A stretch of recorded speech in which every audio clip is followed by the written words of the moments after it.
והנה רצון העליון מבחינת פנים, la voluntad divina en su aspecto panim, en su aspecto de cara o su aspecto de interior, hu makor hachayim, eso es la fuente de la vida, hamechayet kol alamot, que vitaliza todos los mundos, es que hace que el mundo exista, el hecho que Dios quiera que exista.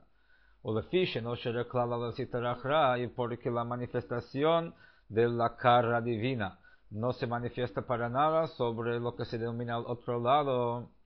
Vegam bechinat achoraim shel ratzon ha'elyon, inclusive la parte trasera de la voluntad divina. Y no melubash betocha mamash, no es de que se manifiesta en lo negativo, el makif aleha milemaila, nada más que lo rodea por afuera. Y cuando hablamos rodear por afuera, no significa físicamente rodear espacialmente.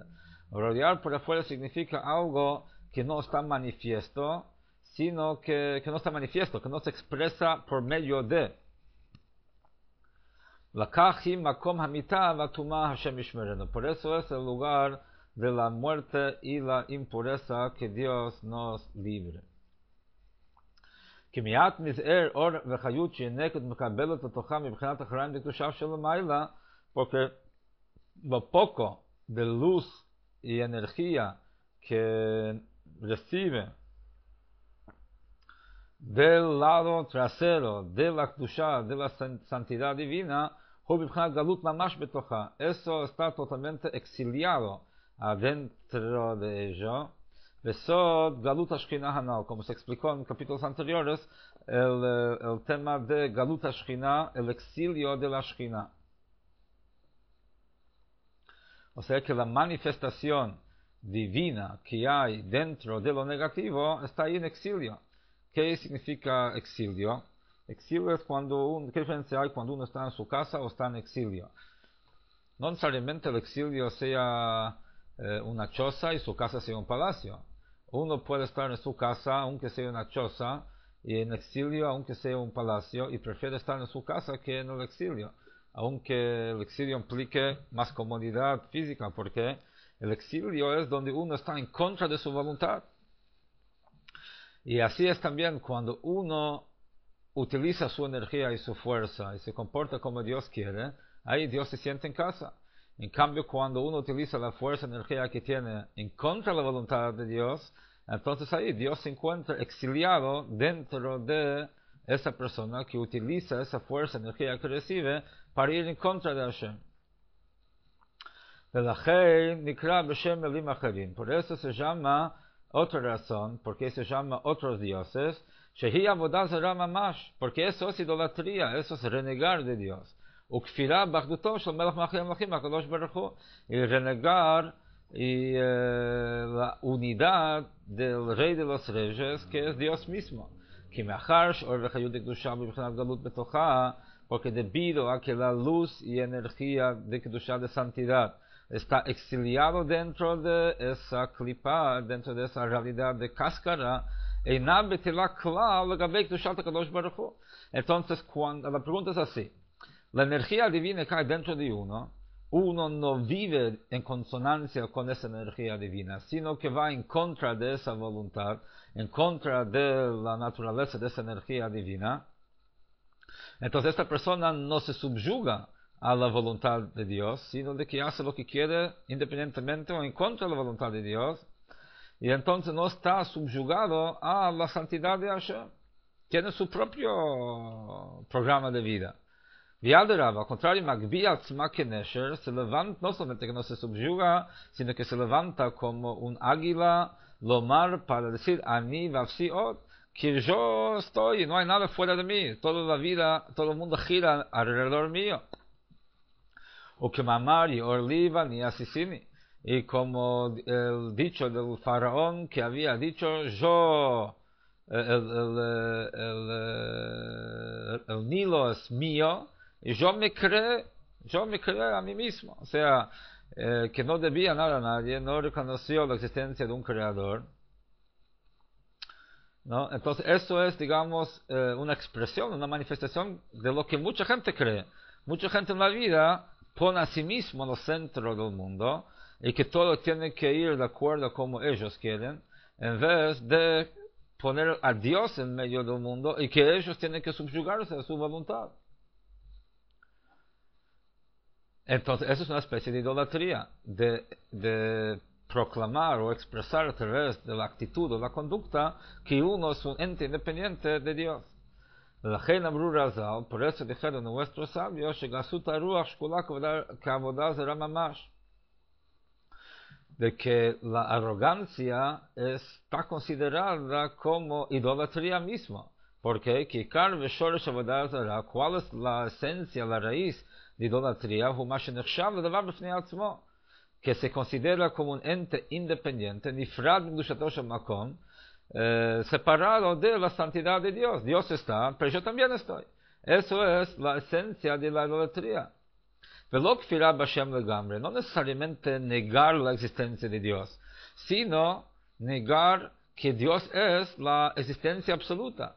El hecho de que uno diga Dios está, pero yo también estoy. Eso es la esencia de la idolatría. Que como dice el Talmud, de Karele Elaka de Elokaya. O sea, de que la idolatría, los idólatras los llaman a Dios el Dios de los dioses. O sea, de que reconocen a Dios como el Supremo, pero también dicen de que hay otros dioses sobre el cual, o entre los cuales, Dios es el más grande. Pero eso es, digamos, la esencia de la idolatría. No negar la existencia de Dios, sino reconocer a Dios, sino reconocer la existencia de otra cosa independiente de Dios, aunque Dios sea más grande, más fuerte, más importante, lo que fuera. O sea, todo lo que no reconozca la existencia absoluta de Hashem, que Dios es la única existencia verdadera, y que todo lo demás es nada más que una creación dependiente de Él, y por lo tanto tiene que subyugarse a su voluntad, todo esto, cualquier tipo de actitud, eso tendría que ser una manifestación de la idolatría. Entonces, por eso dijeron nuestros sabios de que la soberbia o la arrogancia es equiparado con la idolatría, porque la raíz es la misma, atribuirse una importancia independiente de Dios. El tema de idolatría es de que lo llaman a Dios el Elokah de Elokaya, el Dios de los dioses. Pero ellos se consideran a sí mismos como un ser independiente. Y con esto se separan a sí mismos de la santidad de Dios. Porque no se subyugan a Dios. Al no subyugarse a Dios, se separan de Dios. Porque como explica en capítulo 6 del Tanya, la Kedushá, la santidad, solamente puede morar en algo que está totalmente subyugado a él. Entonces, es como, y si uno tiene su propia importancia, como un aislante. O sea, la única Kedushá tiene que ser algo subyugado que permite fluir la energía divina. Desde el momento que uno se considera como ser independiente, eso lo transforma en un aislante que bloquea ese flujo que no manifiesta esa realidad. Por eso la klipa se llama las montañas separadas, o sea, cada uno se considera un ser independiente y no se puede reconciliar con otra. Y porque está también separado de Dios, o sea, de que se crea un ente independiente. Y entonces eso es en esencia idolatría. Y eso es una negación de la verdadera unidad de Dios, de porque todo frente a Dios es totalmente insignificante. Y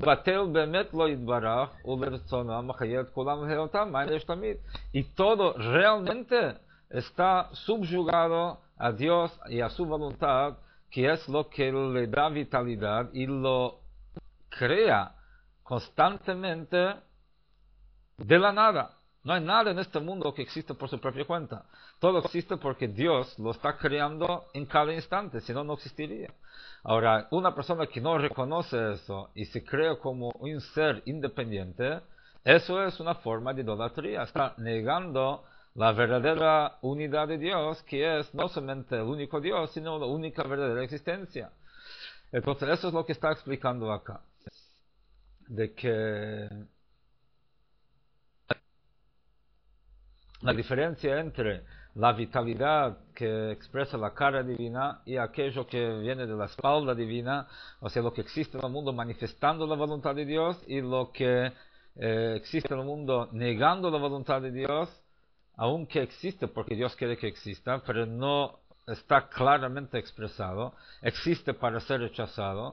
Entonces por eso se llama Elohim Acherim, otros dioses. ¿Por qué? Porque su vitalidad viene de la parte trasera divina, o sea, la forma indirecta, como uno que da algo a su enemigo, como dijimos, ¿no? Y también es porque el que no reconoce y no vive de acuerdo a la voluntad de Hashem, está considerándose, está actuando de una forma idólatra, al negar el hecho que Dios es la única existencia y que yo mismo dependo de Dios en cada instante de mi existencia. Y entonces uno que no se suscribe y se subyuga a la voluntad de Hashem, sino de que tiene su propio programa de vida, eso es idolatría. Y por eso se llama Elohim Acherim. Después seguiremos en el próximo capítulo explicando entonces el rol de la Torah y las mitzvot, como a través de la Torah y las mitzvot manifestamos esa existencia de Hashem, y a través de no cumplir negamos esa. Entonces por eso todos los mitzvot son derivados los primeros dos mandamientos, que son la fe en Hashem y la negación de la idolatría, que en su forma más conceptual y en su raíz es algo que se expresa a través de cada cosa que uno piensa, dice y hace. ¿Alguna pregunta?